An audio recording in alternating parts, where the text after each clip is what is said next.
everyone, welcome to HQ Trivia. I'm Beric Livingston. Is it me, or does it seem like the longer it stays hot and dry, the stranger things get? We've had the M25 grinding to a halt for 10 hours to allow a big group of ducks to cross the road, a new airliner shaped like a beluga whale, bears turning up in people's swimming pools, me turning up on Sharon's show, Sharon raining gift boxes from the sky on yesterday's show. I mean, I have enough trouble with reality when it feels like reality. Anyway, we struggle on. Let's stay sane by answering some trivia questions for money. £1,000 is yours to win or split if you can get 12 answers in a row correct. Use extra lives to stay in the game. Get extra lives by inviting friends to play using your code.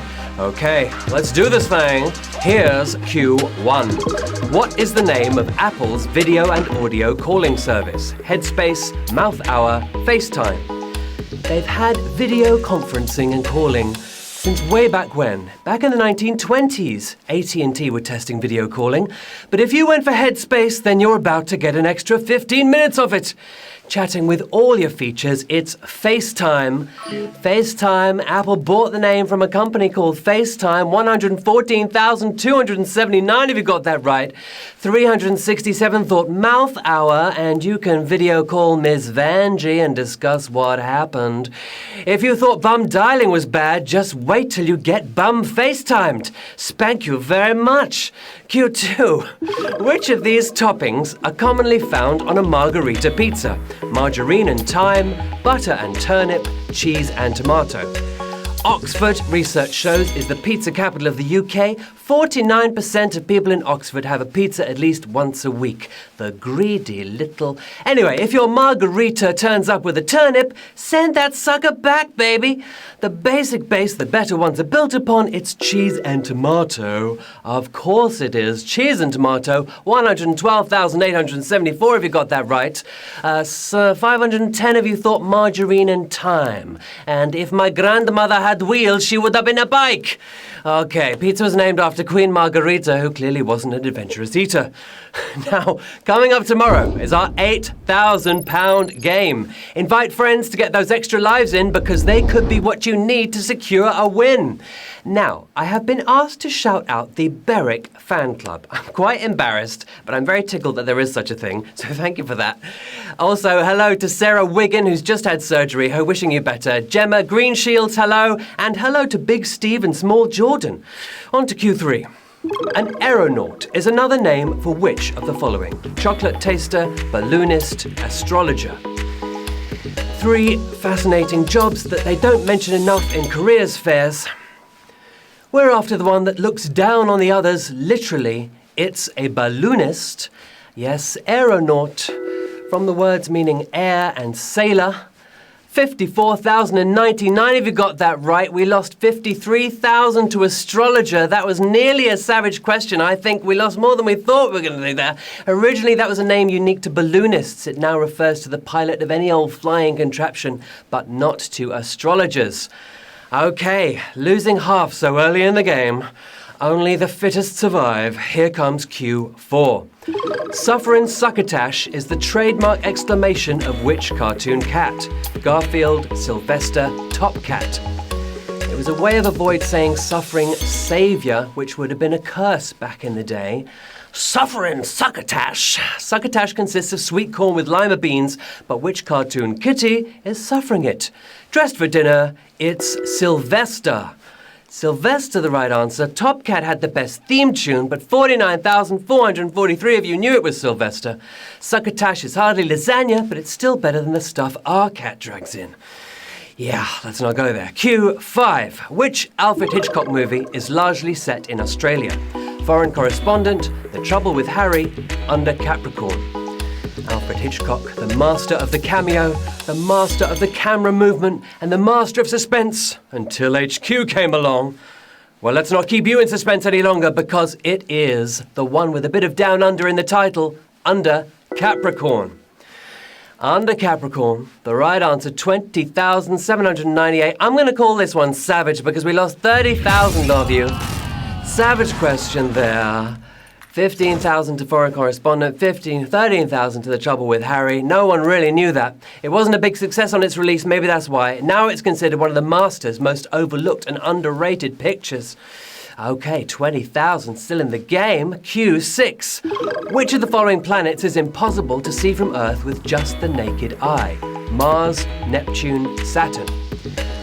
Just the naked eye, or eyes, or even with glasses, you can't see it without some kind of equipment like a telescope.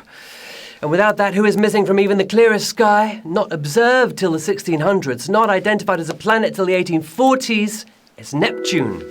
Neptune, the right answer, which could have been called Oceania or Janus, but we went for Neptune, and we call it that. I call 17,219 of you winners. Sorry, Pluto, but Neptune is the only real planet in the solar system we can't see without help. Okay, some of you, 1,250 odd, using your extra lives to get back in. Q7. Which of these countries' flags does not feature a Union Jack? Bhutan, Fiji, Tuvalu. A lot of countries have Union Jacks on their flags, and even Mobile, Alabama has it on its flag. Now, 2 of these are Commonwealth countries with links to Britain's colonial past, but the Mountain Kingdom, which has never been colonized, is Bhutan. And that was the answer we wanted here. 11,139 of you got that right. Their flag is yellow and orange with a dragon in the middle. Pretty wild, just like Wales. Okay, Q8. It's More Than You Imagined was used in an advertising campaign for which broadcaster? HBO, Channel 4, Netflix. A lot of advertising features imagination. Use yours if you can't remember. They're the kings and queens of content, but who promised they'd blow our minds? A boast they've more than backed up. It's HBO. Oh my goodness, 6,578 if you got that right. HBO have been pumping up perfection since the 70s, including Game of Thrones, The Wire, and Sex in the City. Q9. Which of these countries' main police emergency telephone numbers is not the same as the UK's? Singapore, Switzerland, Saudi Arabia. The UK had the first emergency number back in 1937, but it only covered London. The whole of the UK didn't get it till the 70s. It was 999, but who thought they could reinvent it? Having to remember 117 for the police instead, it's Switzerland. Yes, the Swiss were the ones, and 3,739 of you got that right. Okay, let us move on now to Q10. In 1947, Britain recorded its highest figures of the 20th century for which of the following? Rainfall, snowfall, temperature. Cast my mind back. What was it?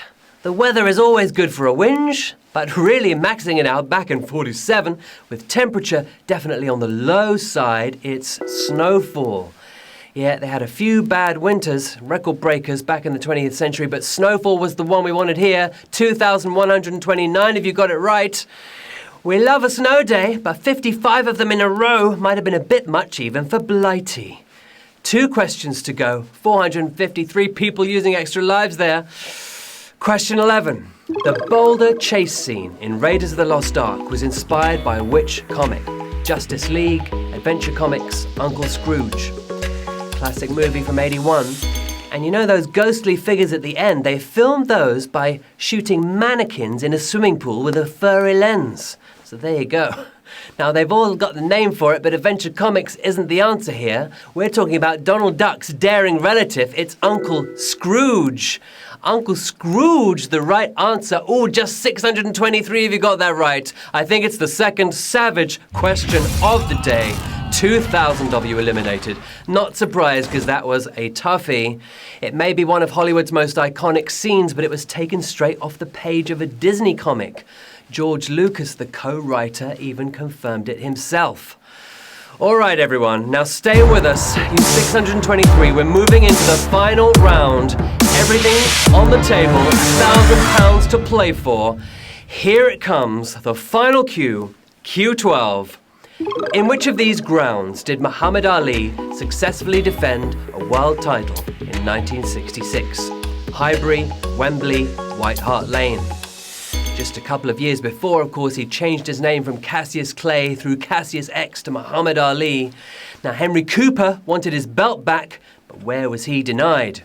It was a Wembley-worthy fight, but the stadium was getting ready for the World Cup at the time. Going glove to glove at the Gunners' old ground, it was Highbury for the win. Hip, hip, Highbury, 368 winners today. Knockout.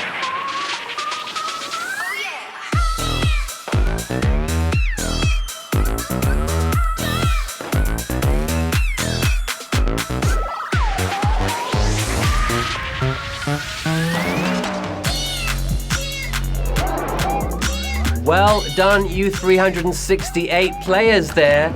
Not an easy quiz. You are each taking home £2.72, £2.71, depending on how it has gone down for you today. But huge congratulations for making it onto the HQ Players Winners Leaderboard of Love. Well done to Jason P. 1969, to Erica Hawkins, to Anna Rection. I can't believe they made me say that. To Reese J37, well done, oh my god, you got me to say a rude word. To Quackman, to all of you. Excellent work for choosing those player names. Thank you for spending a slice of your Saturday night with us here at HQ. I'm Barry Livingston, and it was lovely to be your host. You made me laugh, almost made me cry. You can find me on Twitter or Insta at Beric Livingston. Find me and find us at HQ Trivia UK. We will be back, of course, for more quizology of a more sensible nature, perhaps. The next show is tomorrow at 9 p.m. It'll be an £8,000 prize and all the fascinating factoids you could wish for. We hope to see you then. Meanwhile, have a great Saturday night, all of you. Bye.